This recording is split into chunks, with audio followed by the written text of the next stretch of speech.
Kölek edip sayaladım Turu versem talla saçım Ağlarından kel oynadım dostlara Turu versem talla saçım Ey sana vursam yalkın sarar Ay utanım yüzüne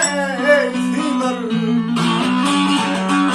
Rahmet sendiyim gavdum varlarda Turu versem talla saçım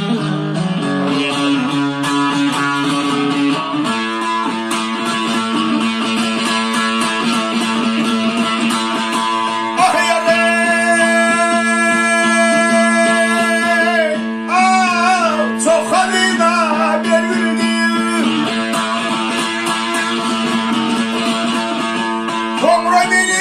gönüldü yatan son turuldu Dururken talla saçım Oh ne bedeli göğsümde mardey gene mardey Korkulur korkanlar değil Oh boynuma dolasın mardey Dürker senin tadına tatsın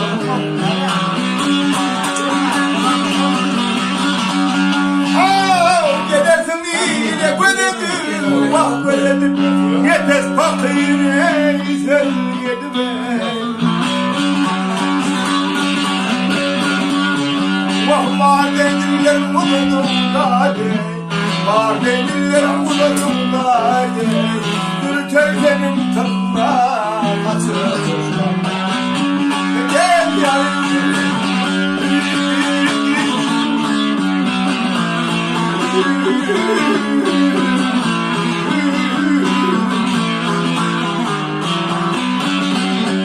Vaktiyetin son kurulduğunda İyumlar son kuraydı dostlara Kurtaramayın tadına tatsın